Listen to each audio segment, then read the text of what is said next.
প্রিয় শিক্ষার্থীবৃন্দ, আশা করি তোমরা শারীরিক ও মানসিকভাবে ভালোই আছো।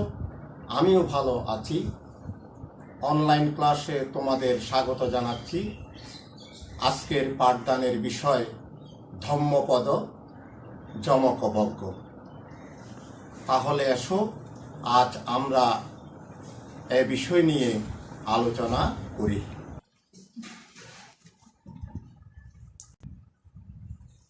প্রিয় শিক্ষার্থীবৃন্দ, বিএ পালি দ্বিতীয় পত্র ধম্মপদ যমকবজ্ঞ, এটার উপর পূর্বে একটা আমি ক্লাস করেছিলাম, হয়তো তোমরা দেখেছ। তো এখন আমি তার পরবর্তী অংশে আলোচনা করতে যাচ্ছি। তো এখানে পালি যে লেখা আছে, এই শ্লোকটা তোমরা আগে একটু দেখো। ঈদ মুদোতি পেচ্ছ মুদোতি কথ পুণ্য উভয়ত্থ মুদোতি সো মুদোতি সো পমোদোতি দিশ্যাক্ষম্য বিশুদ্ধি মত্তন।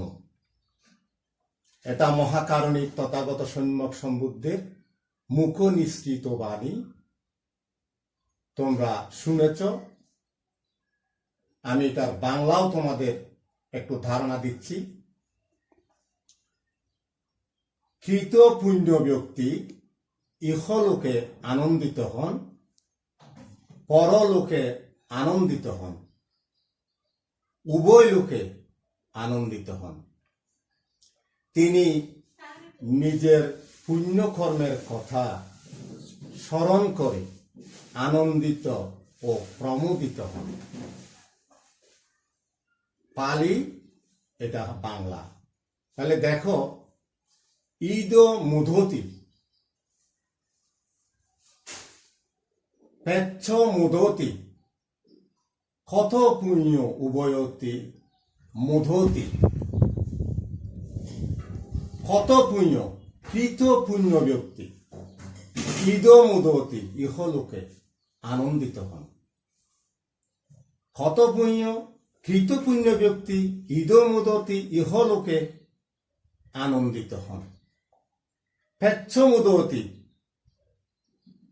কৃত পুণ্য ব্যক্তি পরলোকে, পেচ্ছ মুদোতি পরলোকে আনন্দিত হন।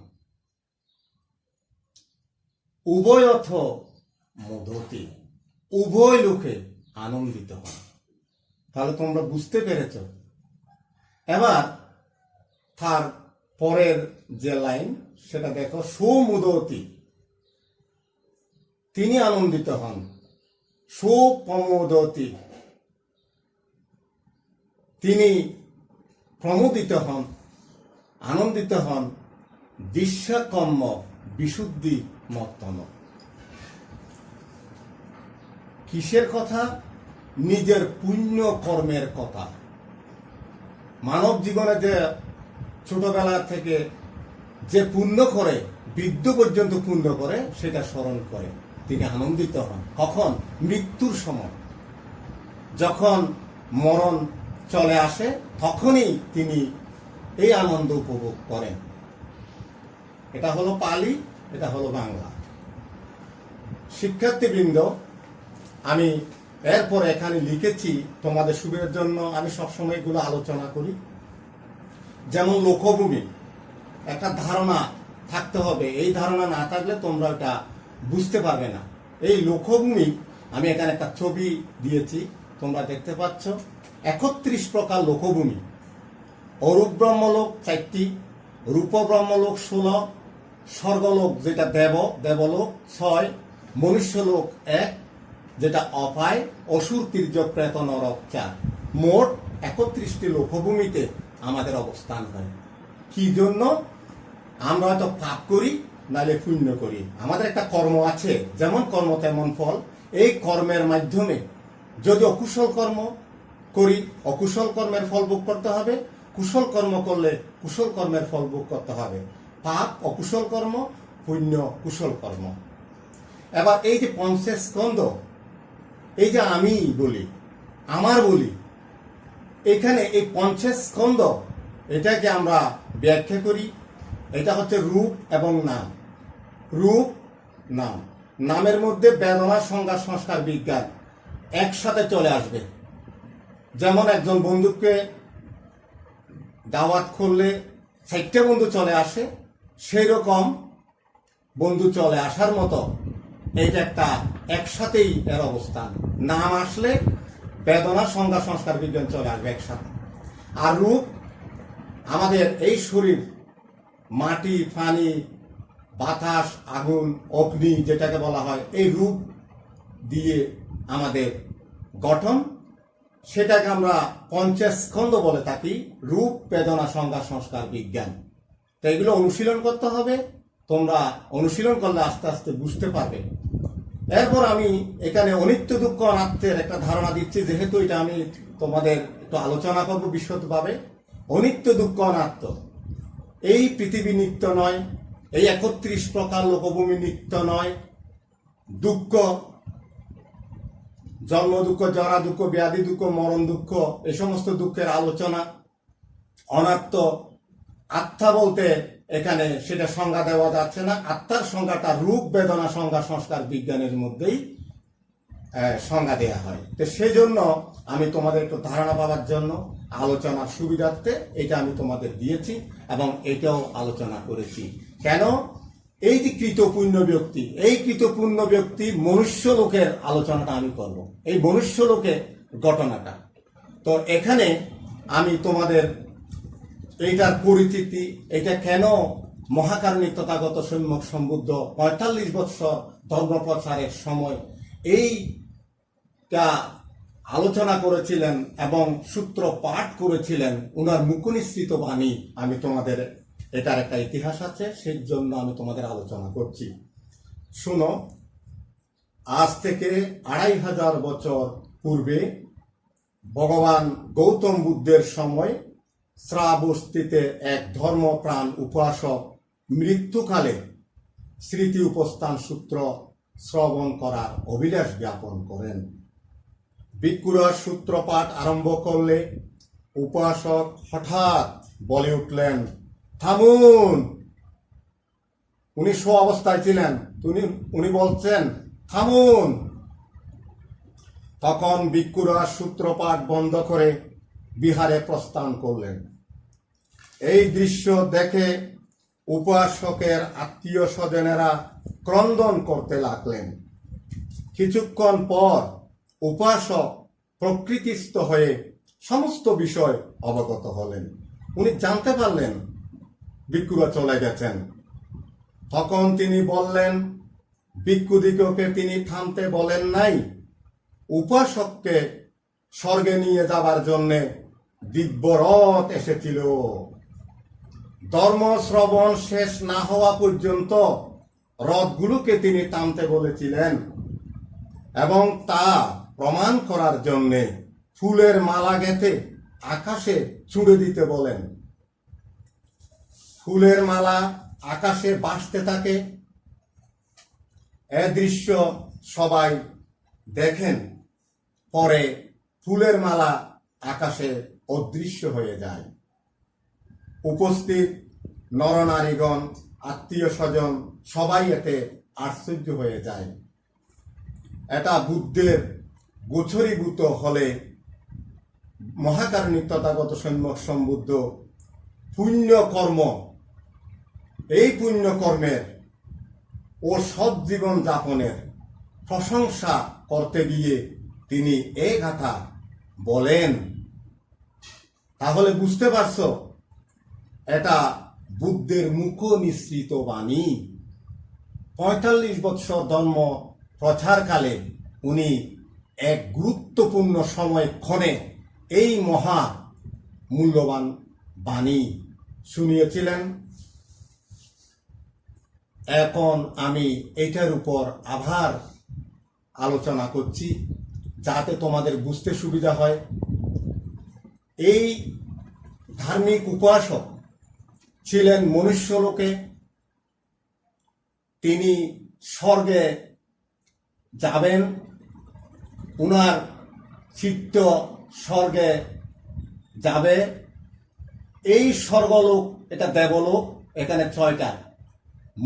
যখন ধার্মিক উপাসক ভিক্ষুদের মুখে ধর্ম শ্রবণ করেছিলেন, সূত্রপাঠ শুনেছিলেন, তখনই স্বর্গলোক থেকে রথ এসেছিল। তখন ওই ধার্মিক উপাসক বলেছিলেন, আমি ভিক্ষুদের মুখ থেকে ভগবান বুদ্ধের সূত্রপাঠ শুনছি, তোমরা থামো, অপেক্ষা করো, এই সূত্রপাঠ শেষ হলে আমি হয়তো এখানে যাবার ব্যবস্থা করব। সেই কথাটা ধার্মিক উপাসক বলেছিলেন, কিন্তু ভিক্ষুরা হয়তো সেখানে থামুন বলাতে ওনারা বিহারে চলে গিয়েছিলেন। তাহলে তোমরা এখন বুঝতে পারছ, মনুষ্য লোকে পুণ্য কাজ করলে অভয়, অসুর তির্যক প্রেত নরক কুলে যেতে হয় না। সেই জন্য শ্রোতা প্রতিফল লাভী কখনো এই অভয় কুলে যান না। তাহলে দেখতে পাচ্ছি ধার্মিক উপাসক স্বর্গে চলে যাচ্ছেন। এতটুকু তোমরা যদি বুঝতে পারো, এটাই সেটার মাহাত্ম্য। তো এখন আমি তোমাদের আবার পুনর্বার এটা আলোচনা করছি, একটু তোমরা মনোযোগ দিয়ে শুনো।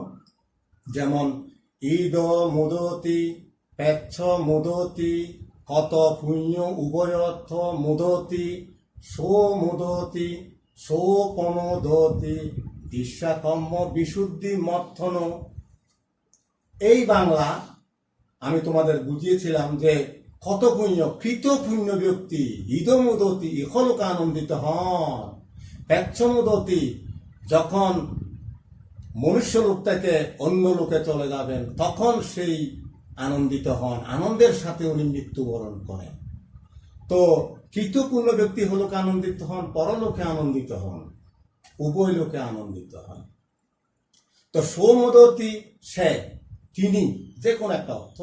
মোদতি, তিনি নিজের পুণ্যকর্মের কথা স্মরণ করে আনন্দিত প্রমোদিত হন। তো দিশাকর্ম বিশুদ্ধিমত্ত, নিজের পুণ্যকর্মের কথা, তিনি কি পুণ্য করেছিলেন তিনি সেটা সব সময় স্মরণ করেন। ভিক্ষুরা যখন সূত্রপাঠ করেন তখন তার চিত্ত কুশল কর্মের দিকে ধাবিত হয়। সৌমোদতি, সৌপমোদতি, তিনি নিজের পুণ্যকর্মের কথা স্মরণ করে আনন্দিত হন এবং প্রমোদিত হন। এটা হচ্ছে বাংলা। তো এইটার ব্যাখ্যাও আসে অনেক সময় পরীক্ষায়, পালি অনুবাদ দিয়ে পালি থেকে বাংলায় অনুবাদ করে লিখতে হয়, সেটাও হয়তো তোমরা ধারণা পেয়েছ। এরপর আমি তোমাদের এই লাইন এটা দিয়ে বলবে যে ব্যাখ্যা করো, ব্যাখ্যা লিখো, তখন তোমাদের ব্যাখ্যাও লিখতে হবে। তাহলে ধার্মিক উপাসক যে একজন পুণ্যবান, পুণ্য করেছিলেন তা আমরা এখন বুঝতে পারছি। তাহলে এটা যদি ব্যাখ্যাকারে লিখতে হবে আলোচ্য অংশটুকু ধম্মপদ যমক বজ্ঞ থেকে চয়ন করা হয়েছে। ধার্মিক উপাসকের আলোচনা করতে গিয়ে মহাকারণিক তথাগত সম্যক সম্বুদ্ধ এই গাথা ভাষণ করেছিলেন। ধার্মিক সারা জীবন নিজের ও পরের হিতকর পুণ্যকর্ম সম্পাদন করে ইহজগতে অনাবিল আনন্দ ও সুখপ্রাপ্ত হয়ে পরিণত বৃদ্ধ বয়সে হাসি মুখে মৃত্যুবরণ করেন। মৃত্যুর পর ওনার সদ্গতি হয়। মৃত্যুর পর ওনার সদ্গতি হয় বলতে, আমরা যদি মনুষ্য লোকে জন্মগ্রহণ করে এটা সদ্গতি, স্বর্গলোকে জন্মগ্রহণ করলে সদ্গতি, রূপ ব্রহ্মলোকে জন্মগ্রহণ করলে সদ্গতি ঊর্ধ্বগতি, অরূপ ব্রহ্মলোকে জন্মগ্রহণ করলে ঊর্ধ্বগতি।